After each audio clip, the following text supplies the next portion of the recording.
I'm making this really quick video because I'm really tired of people talking about Endgame and time travel and messing it up, because all the mechanics are explained in the movie. So let's walk through them. First, we're going to go through some of the time travel facts in Avengers Endgame. Now, number 1, no loops at all. Every action creates a branching timeline. Now, this is a timeline from the past to 2023, which is the present of Endgame. So in 2012, our first branching timeline is created with Loki escaping with the cosmic cube, aka the space stone.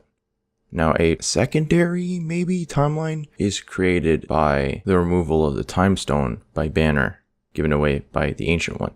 Now, the Ancient One warns that this timeline is now going to be doomed because it's removed one of its weapons to defend itself, aka the time stone.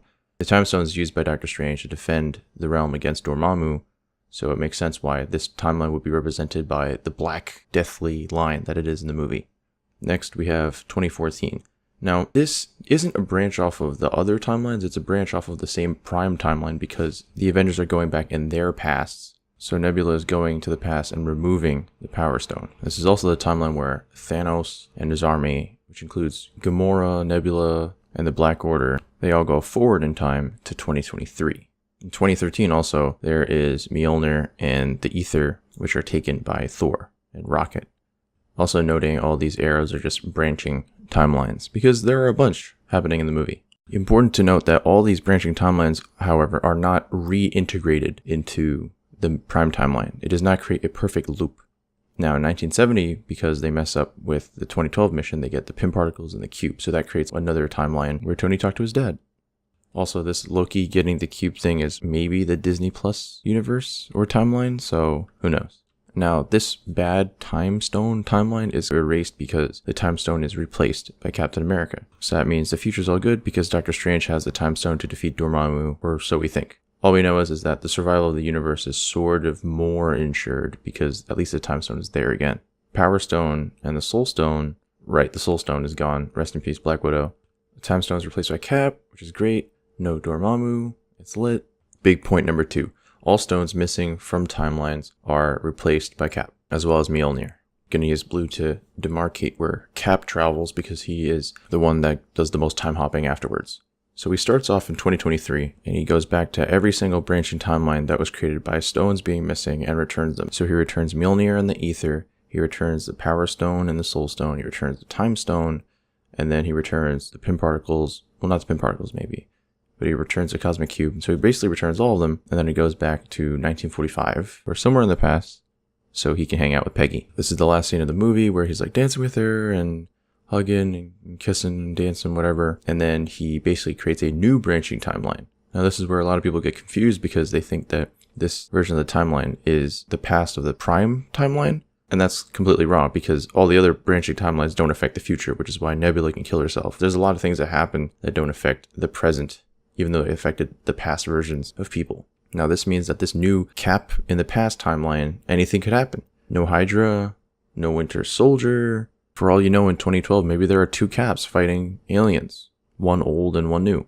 And there might be a Cap that's active from 1945 to whenever he decides to retire, or maybe until they find new Cap, which is old Cap. That part's confusing, but don't worry about it. And then I think eventually in this timeline, Peggy dies, which leads to him hopping back into 2023. And this is where Cap returns as the old man on the bench. Now another question is, how does he return as the old man on the bench? Doesn't him being in the present timeline mean that when he went back to the past he lived through the present timeline? So he didn't go to a branching timeline? No. He could have used the device that allows him to travel through time and space. That does not require a ending launch pad. You see it used this way when Tony and Steve sync up and they go to 1970. So you know that Steve has the ability to time travel to different timelines and different spaces. So he very well could have lived out his whole life and then got a new shield and teleported to the ending scene of Endgame. In summary, there are many timelines after this movie. No, Captain America isn't the unidentified husband that Peggy has in the prime timeline. And no, Loki didn't collapse the timeline by taking the cosmic cube because he doesn't even leave a timeline. So he doesn't enact the thing that the Ancient One said would ruin timelines. And also, Hulk clearly explains in the movie that the rules from other time travel movies do not apply, so it does not make sense when people try to apply them. Cap isn't closing a loop. People aren't closing loops by trying to put in the Infinity Stones back. It's why Nebula doesn't fade from existence when she shoots her old self. It's why the snap still happened even though we killed past Thanos. Branching timelines are basically this movie's way of explaining, hey, listen, we're going to do all the things that we're going to do, and it's going to make sense because everything makes sense now because of the timelines. The only reason they're returning the stones back is because they don't want to dick over other timelines. Because even though their timeline would have been fine, the timeline where they removed the time stone would not have been fine because they would not have been able to fight Dormammu.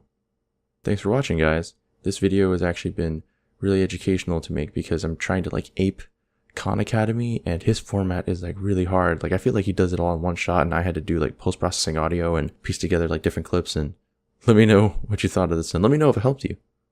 Stay cool and stay fleshy.